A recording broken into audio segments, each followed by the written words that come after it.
Hi, ka-coffee! Magandang araw po sa inyo. Luzon, Visayas at Mindanao, kumusta kayo, ka-coffee? Magandang araw po.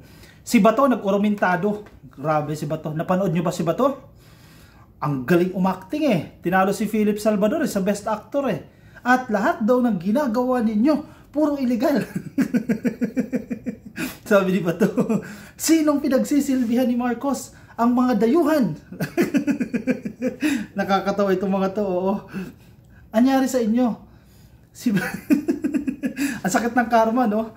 Binalikan agad ng karma itong si Bato at ngayon nagsusumigaw, galit na galit sa gobyerno, galit na galit sa administrasyon, galit na galit kay PBBM. Sir, hindi kayo ang biktima. Dapat ang magalit sa inyo yung mga biktima ng tinukhang ninyo eh. 30,000 ang tinukhang ninyo. Huwag kayong pabiktim dyan. Kayo ang mga suspect. Again, suspect pa lang kayo ha. Hindi pa kayo hinahatulan dahil binibigyan kayo ng due process. Samantalang yung mga biktima, suspect pa lang, hinatulan nyo na. Chinugi nyo na. Hindi nyo na binigyan ng pagkakataon na makapagpaliwanag. Tapos ngayon, sinisingil kayo ng taong bayan kasama ang international community. Illegal ang ginagawa ninyo. Sabi ni Bato. Galit na galit. Pakinggan natin ka-coffee yung kanyang speech. Itong video na ito, courtesy ng Philippine Star.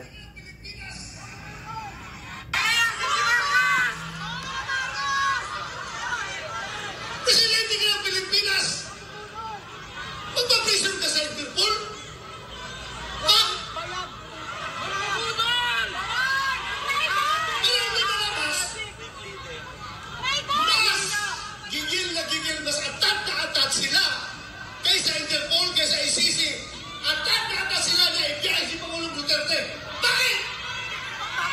One. Sige, 1 point. First point.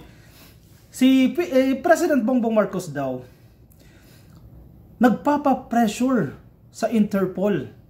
Pressure ba si PBBM ng Interpol? Mukha bang pressured si PBBM ng Interpol? Hindi ah. Saan yung pressured siya dun? May nakita ba kayong video? May nakita ba kayong statement? May nakita ba kayong pangyayari na pressure si PBBM ng Interpol?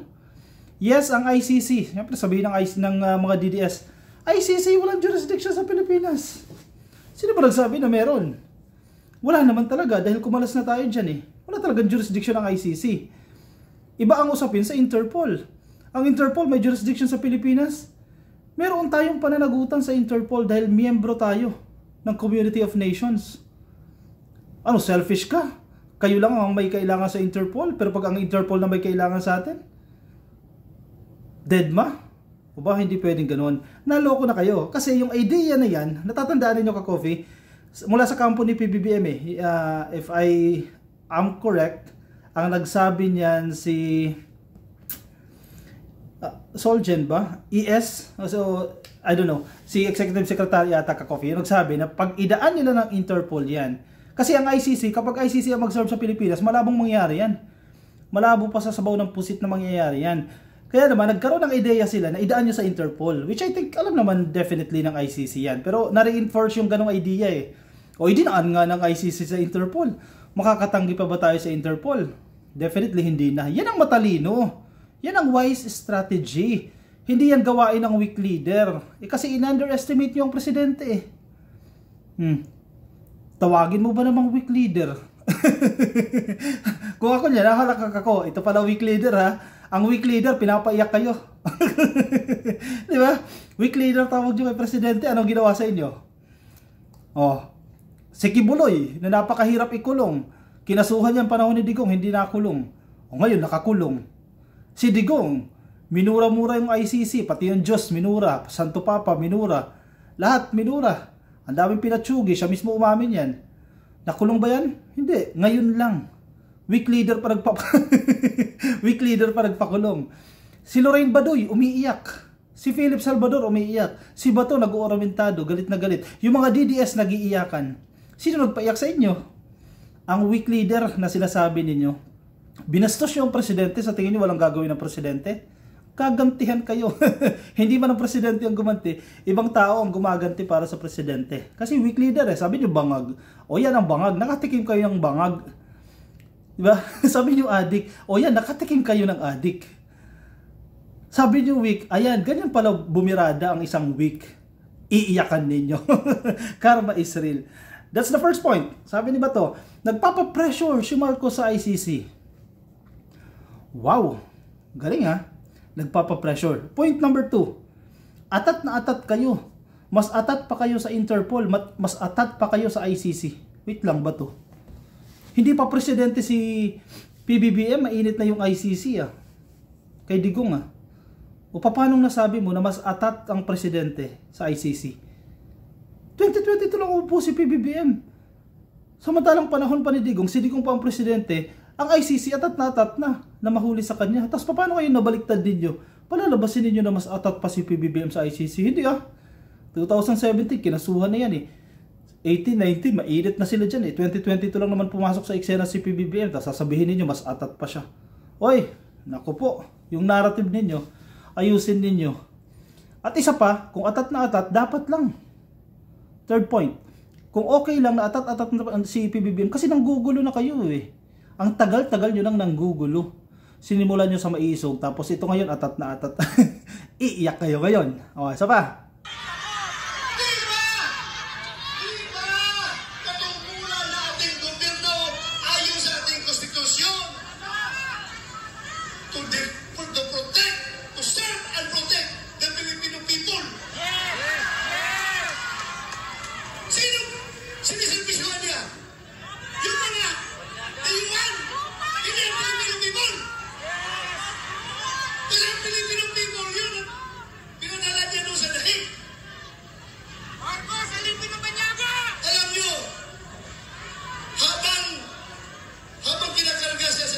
Nag-struggle sila doon. Wala na kayo bago sa Davao. Kino-coordinate ko yung ating mga yung petition na ginagawa natin na hindi nakahabol. Hindi ako sumama sa Hong Kong dahil sa gabi na yon, alas 3 sa madaling araw dapat ang biyahe ko papunta Hong Kong. Pero merong nag-break sa akin. Wait. Later. Next point natin yan. Point number 3. To serve and protect. Sabi ni Bato, ang mandato natin, mga government leaders, the presidente, vice-presidente, mga nasa gobyerno, to serve and protect the Filipino people. Sir, katok-katok naman dyan. Prinotektahan mo ba yung 30,000 na chinugi? Tapos ngayon magde-demand ka na to serve and protect? Anong nangyari doon sa 30,000 na pinatay? Prinotektahan ang Pilipino. Pilipino din naman yan mga suspect. Kung yan ang sinasabi ng konstitusyon na to serve and protect, pati yung suspect, protektahan mo. Sabihin nila ka-coffee, suspect naman yan eh. O protektahan pa ba yan? Suspect! Hindi pa siya guilty. Yes, runner yan. Assuming na runner yan, totoong runner yan. Diba? Sabi sa ating batas, guilty yan. Unless proven. Innocent yan unless proven na guilty siya. O Pilipino pa rin siya, dapat protektahan. Hindi nyo pinatay dapat. Inanlaban eh. Nilagyan nyo ng baril, nilagyan nyo ng ebidensya, tinaniman ninyo. Style ni Digong. Asan nyo to serve and protect dyan? Ginawa nyo ba yun ng administrasyon ni Digong? Nagkaroon ba ng to serve and protect? Pagganap doon sa mandato na to serve and protect? Wala. Tapos ngayon, nakakatawa kayo, nagdi-demand kayo sa administrasyon na to serve and protect. Yun naman ang ginagawa. May inabuso bang Pilipino? Si PBBM? Pinoprotektahan ang Pilipinas ni PBBM. Dahil kapag hindi tayo sumunod sa Interpol, anong sanction na lang ibibigay sa atin ng international community? Ano na lang ang tingin sa atin ng international community? Yung Pilipinas, ang hirap kausap yan. Hindi yan sumusunod sa usapan natin. Hindi yan tumutulong, selfish yan. O investors, magkalasan kayo dyan sa Pilipinas. Hindi natin maasahan ang Pilipinas. Pag nangyari yan, sa tingin mo, protektahan ng presidente ang Pilipinas? Definitely hindi. Ginawa ng presidente kung ano yung tama. May existing warrant of arrest, Digong valid warrant of arrest mula sa International Criminal Court, idinaan sa proper way, ang Interpol inaresto. Tapos ngayon magsisisigaw kayo. To serve and protect the Filipino people. Fourth na ba to? Fifth. Sino ba ang nagmadali? Sabi ni Digong, kayo ICC, madaliin nyo na. Bukas pumunta na kayo dito, mag-imbestiga na kayo. Di ba si Digong din nag-request niyan? Paano naging kasalanan na naman ni PBBM yan? Si Digong ang nag-request niyan. May mga recorded video, pwede nyong balikan yan, nasa internet yan. Pinapamadali ni Digong yung investigasyon ng ICC dahil baka mamatay na raw siya. Hindi siya abutan. O yan na, minadali. Habang buhay pa siya ngayon. Tapos ngayon, gagalit kayo sa presidente. Si Digong ang may gusto niyan. Isa rin to si Bato. Kapag lumabas na yung warrant of arrest niya, isisisi na naman sa gobyerno. Di ba sabi mo kay Trillanes, samahan mo pa ako. Ano nangyari sa inyo? Oh, let's move on sa next topic ni Bato. Hindi daw siya sumama. Pakinggan natin yung video. Hindi ako sumama sa Hong Kong dahil sa gabi na yon, alas 3 sa madaling araw dapat ang biyahe ko papunta Hong Kong. Pero merong nag-leak sa akin na informasyon. Hindi pa rin tulog ang Diyos. Nagsabi na, sabihan mo sila na may warrant na si President Duterte at si Bato. Uhulihin sila pagbalik nila dito galing sa Hong Kong. So tinawagan ko si AS Bingo Villarreal. Sabi ko, sir, meron ng warrant. Hindi na ko hahabol dyan. Kasi kasuhin ko na lang yung petition natin dito. Petition for certiorari and prohibition. Kinordinate ko yung ating mga abogado sa laboratorio. Nagkakasama ng loob ko. Pinotol na. Oh, maganda punto yan. May nag-feed sa kanya. Okay, coming from the PNP yan. Definitely coming from the PNP or opisyalis ng gobyerno na may access doon sa information. Yung feed sa kanyang informasyon, tama ba o hindi? Partly tama, partly mali. Okay, dalawa. First, may nag-feed. Sa PNP, hindi mo maiiwasan yan. Kasi yung mga nandiyan sa PNP, mga tao pa rin di ba to yung iba dyan. Siyempre, loyalty, hindi naman pwedeng ibig sabihin na wala na yan sa posisyon, wala nang loyal sa kanya. Meron at meron pa rin yan. May nag-feed sa kanyang impormasyon. Madali lang yan mag-leak eh. O sir, ito, may warrant of arrest na. Pero, secret kasi yung yung warrant of arrest ng ICC nakalagay secret eh. Hindi mo siya basta-basta ma-open, hindi mo siya makikita yung loob. So, hindi mo alam kung sino yung mga nakalagay doon na may warrant of arrest. Dahil secret nga eh. Even si General Torre, I think hindi niya alam na si Digong lang yun. No? Baka ang assumption din nila kasama si Bato or may iba pa pong mga respondent yan. So partly incorrect, partly correct yung na-feed sa kanyang impormasyon. Diba? Kasi natakot si Bato. May warrant of arrest na. Ang nakarating sa kanya, base sa kanyang statement, kasama siya, sila daw ni Digong.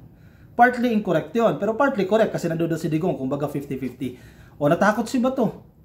Ang mali naman dyan, sino yung nag-traidor? Hindi natin tinitingnan na sa traidor yung nadjadjaan sa PNP, pero ideally, in a perfect world, hindi dapat nag-leak yung impormasyon na yan. Pero dahil marami nga ang access sa intelligence information, mangyayari yan, realistically, no? Now, sino nag-traidor kay Digong? Alam na pala ni Digong na may warrant of arrest eh. A day before siya ma-aresto. Sino nag-traidor? Sa tingin ko naman, na-establish ni Bato yung accuracy, validity ng information o ng intel na binigay niya kay Mijaldea. Feeling ko naman, kasi dating PNP chief yan eh, feeling ko naman, naniwala naman talaga tong si Digong na meron talagang warrant of arrest. Hindi mo ba paniniwalaan si Bato? At some cases, yes, pero in this case, paniniwalaan mo. So, definitely, alam nila na may warrant of arrest. But again, sino nag-insist na umuwi siya kung ayaw niyong mahuli? Diba? Pwede mo naman lusutan yun eh. Diskartihan mo eh. Punta ka ng China, paprotect ka sa China. Hindi ka naman arestuhin dyan. Hindi pag nasa China ka, mag-jet ski ka. Papunta ng Pilipinas. Or mag-private plane ka. Mag-private barge ka. Or wag ka mag-commercial flight. Bakit ka nag-commercial flight? Hindi mabilis kang ma-aresto dyan. Diba? Mag-private plane ka. Ikaw lang ang sakay, pamilya mo lang ang sakay. O kaya helicopter ka. Diba? Para hindi ka ma-aresto. Kasi naging smooth eh. Easy peasy yung pag-aresto eh. May nag-traidor sa kanya. Sino yan? Ang narinig ko mga anak daw. Ang mga anak nagpupumilit na umuwi ka dito. Tatay Digong, ang dada, ano bang tawag nila dyan kay Digong, umuwi ka. Pangalawa, si Harry Roque. Si Harry Roque, very firm. Pinilabas niya pa yan, pinablicize niya pa. Wala talagang red notice laban kay Digong. Siyempre, si Harry Roque, kinokonsult na Digong eh, tinatawagan siya eh. Hindi ka ba maniniwala? International lawyer, assuming na meron siyang access doon sa Interpol records. O sabi niya, nag-check ako, nag-verify ako, walang red notice mula sa Interpol kay Digong. In a way, medyo babalansehin mo. Sinong paniniwalaan ko ba dito? Si Bato na sinasabi may warrant of arrest, si Roque na international lawyer, sinasabi niya wala. And supposedly, dapat nakapublicize daw yan na merong red notice o warrant of arrest kay Digong. Sila hindi nagkakasundo. Ibig sabihin, yung mga tao ni Digong mismo, yung circle niya, yung nasa core niya, except siguro kay Mijaldea. Si Mijaldea, 2,000% loyal siguro yan, or honest kay Digong. Sino nasa paligid sa kanya? Si Panelo, hindi magkasundo, at si Roque. Diba? Si Bato, yung information ni Bato at information ni Roque, hindi rin nagkakasundo, hindi balanse. Ibig sabihin, yung core niya, sabog. Yung core ni Duterte, hindi nagsisynchronize. Hindi pare-parehas. Hindi nagkakasundo. Sala-salawi. Kaya siya nagkakaganyan. Kaya nahantong siya sa kulungan dyan sa ICC, which is maganda. Na hindi sila nagkakasundo yung mga tao niya. Sinong weak ngayon? Diba? Sa gera, pag ganyan ang style mo, matatalo ka. Anyari? That's the result. Yan ang nangyari kay Digong. Nakakulong siya ngayon. Partly, dapat ang sisihin yan, pamilya niya. Yung core niya, mga kaibigan niya, dahil yan ang nagpakulong sa kanya, hindi si Presidente. Primarily, ang nagpakulong sa kanya, yung mga kasalanan niya. Pero secondarily, kung bakit siya nakakulong ngayon, dahil sa pamilya niya at sa core niya, hindi si PBBM. Siyempre, tayo mga Pilipino, gusto natin maituturo kahit hindi tayo may kasalanan Kahit hindi siya may kasalanan, alam mo hindi siya may kasalanan magtuturo ka Kasi nare-relieve ka kapag nagtuturo ka O yan na, pinapakita ng mga DDS yan. Kailangan natin ng taong ituturo. Inaway ba nila si Trillanes? Si Trillanes ang nagkaso niya. Si Trillanes ang nag-facilitate sa mga biktima para magkaso sa ICC. Inaway ba nila? Hindi, di ba? Bakit si PBBM ang inaaway niyo? Ano kinalaman ni PBBM dyan? Siyempre, si Trillanes, mayoral candidate lang yan Wala silang mapapala dyan Doon sila sa presidente, may mapapala sila. Mabibira nila. O ito na, uma-acting na. Aping-api na ang datingan. Sige, gamitin na natin itong sitwasyon na to. Gamitin na natin itong pagkakataon nito. Kailangan mukhang aping-api tayo para pagdating ng 2028 elections, makukuha natin ang simpatsya ng taong bayan. Na si Digong, ipinadala sa dahig ni Litis ng Banyaga. Hindi maaawa kay Sara, iboboto si Sara. Magaling ba si Sara? Si Sara Duterte, kaya siya naging vice presidente dahil sa tatay niya. Dahil sa apelyido niyang Duterte. Pero tingnan mo yung qualifications. Tingnan mo, may nagawa ba si Sara Duterte na may pagmamalaki mo? Naging Sara Duterte siya dahil Duterte yung tatay niya. Alisin mo sa equation si Duterte. Wala na si Duterte yung tatay. Ano na lang ang imahe ni Sara? Qualified pa ba siya? I don't think so. Na magandang option siya para maging presidente. Kayo nang humusga ka, Coffee. Sige, komento ang inyong opinion, ang inyong reaction dyan sa ating comment section para mabasa po yan ng ibang mga ka-coffee. Yung mga DDS definitely hindi yan titigil.